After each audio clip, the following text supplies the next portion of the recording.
Добрый вечер, уважаемые телезрители. В эфире новости на канале таджикского телевидения. В студии Улугбек Салимбекзаде.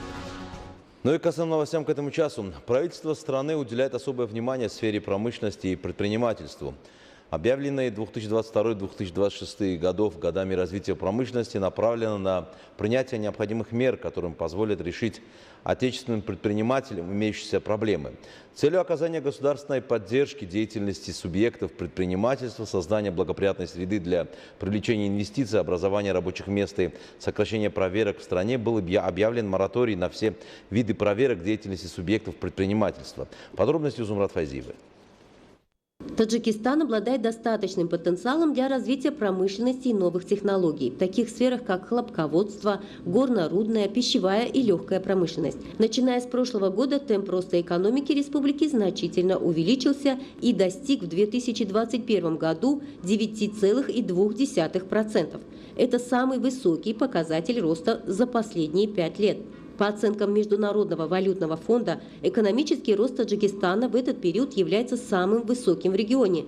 Ускорение экономического роста произошло за счет увеличения в том числе и промышленного производства на 22,6%. Указ об объявлении моратория на все виды проверок деятельности субъектов предпринимательства, который был подписан главой государства 16 марта текущего года, также поспособствует укреплению промышленной и экспортной мощности республики, снижению проверок и созданию прозрачного и благоприятного инвестиционного климата в стране и созданию новых рабочих мест. Данная инициатива очень своевременна и имеет большое значение для поддержки предпринимателей. Основатель мира и национального единства, лидер нации, президент Республики Таджикистан, уважаемый Эмомали Рахмон, объявил 2022-2026 годы годами развития промышленности и поручил обеспечить реализацию важнейших стратегических задач. Мы, предприниматели, стараемся вести свою деятельность прозрачно и добросовестно, производить качественные товары. Благодаря объявлению моратория на все виды проверок мы не будем отвлекаться от процесса работы на лишние отчеты и другие бюрократические проволочки, тормозящие процесс, а заниматься непосредственно своей работой, развивая отечественную промышленность. Посредством предпринимательства обеспечивается занятость населения, рост производства и его диверсификация, расширение предоставляемых услуг, что ведет к устойчивому экономическому развитию и повышению уровня жизни населения. Вместе с тем, развитие предпринимательства является основным источником дохода и стимулом для развития творческой и интеллектуальной способности людей, формирует средний класс населения, являющийся основной силой экономического прогресса. По итогам осуществления моратория на проверки уполномоченный государственный орган по инвестициям и управлению государственным имуществом осуществляет мониторинг выполнения моратория на проверки деятельности субъектов предпринимательства в соответствии с установленным порядком и предоставляет аналитическую информацию о его результатах. Генеральная прокуратура будет осуществлять контроль над соблюдением и исполнением закона. В городе Хорог Горно-Бадахшанской автономной области в результате спецоперации против главарей организованных преступных групп задержаны и обезврежены ряд преступников. У них изъято оружие и боеприпасы.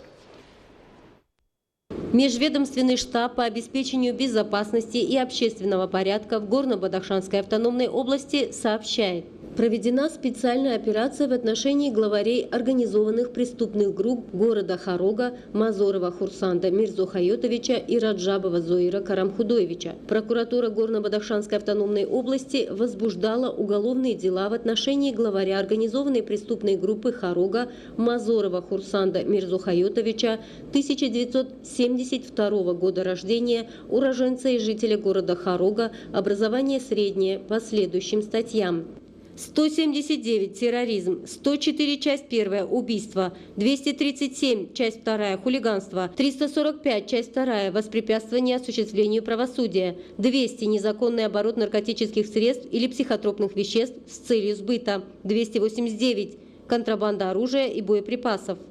181 – захват заложников, 182 – захват зданий, сооружений государственной власти, 328 – часть 2 – применение насилия в отношении представителя власти, 309 – диверсия на жизненно важных объектах, 189, часть 3, возбуждение национальной и расовой вражды, а также в отношении Раджабова Зоира Карамхудоевича, 1972 года рождения, уроженца и жителя города Харога, образование среднее по статьям 179 терроризм, 200 незаконный оборот наркотических средств или психотропных веществ с целью сбыта, 289 контрабанда оружия, 182 захват зданий, сооружений государственной власти, 328 часть 2 применение насилия в отношении представителя власти, 309 диверсия на жизненно важных объектах, 189 часть 3 возбуждение национальной и расовой вражды, 345 часть 2 воспрепятствование осуществлению правосудия.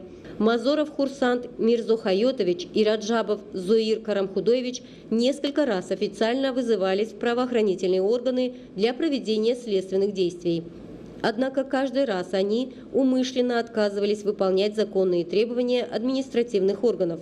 При задержании Хурсант Мазоров и Зоир Раджабов не подчинились требованиям работников подразделений специального назначения о добровольной сдаче правоохранительным органам и оказали вооруженное сопротивление, применив гранаты F1 и автоматы Калашникова. В результате ответного огня преступники были нейтрализованы. С места преступления было обнаружено 1 единица ручного пулемета Калашникова, 1 единица пулемета Калашникова, 11 автоматов Калашникова с патронами и магазинами, 9 единиц ручных противотанковых гранатометов со снарядами, 2 снайперские винтовки с прицелами, 3 пистолета Макарова с патронами и магазинами, 36 единиц различных гранат с запалами, 20 единиц снарядов противотанковых гранатометов, 2 единицы снайперских приборов ночного видения, 3 единицы снаряда от подствольника, 1 штык-нож, 19 взрывных рычагов, 5 раций, 18 детонаторов ручного противотанкового гранатомета,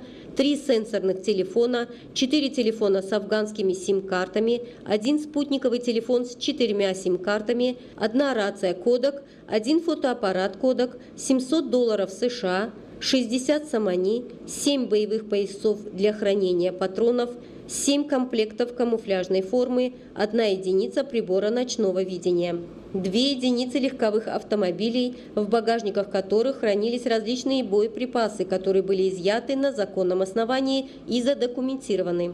Кроме того, в ходе операции были задержаны 10 соучастников преступников. В ходе обыска из жилого дома 2 из них Имомназара Шойширинова были обнаружены 2 автомата Калашникова с 3 магазинами, 120 патронов, а из собственного жилого дома Муслима Шерзамонова 1 автомат Калашникова с магазином, 18 патронов и 2 гранаты F1, которые были изъяты на законном основании и задокументированы. По данным уголовным делам следствие ведется прокуратурой области.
Ну и последнее. Согласно договоренности президента Республики Таджикистан, лидера нации, уважаемого Али Рахмона, и президента Республики Узбекистан, уважаемого Шавката Мирзиёева, достигнутой в ходе официального визита президента Республики Таджикистан в Республику Узбекистан, с 20 июня 2022 года начнет курсировать пассажирский поезд по маршруту Душанбе-Ташкент. Поезд отправляется с железнодорожного вокзала Душанбе каждый понедельник в 18 часов 37 минут. До Ташкента Республики Узбекистан поезд проходит через города Сариусио, Дехнав, Кумкурган, Карши, Самарканд и Джизах, где пассажиры имеют возможность посадки и высадки. Пассажиры могут приобрести билеты в кассах таджикской железной дороги. В поездах гарантируется качество и безопасность пассажиров. Уважаемые телезрители, это была вся информация, подготовленная к этому часу нашими коллегами. Мы не прощаемся с вами, мы следим за развитием событий. Оставайтесь с нами. Приятных вам новостей и до встречи.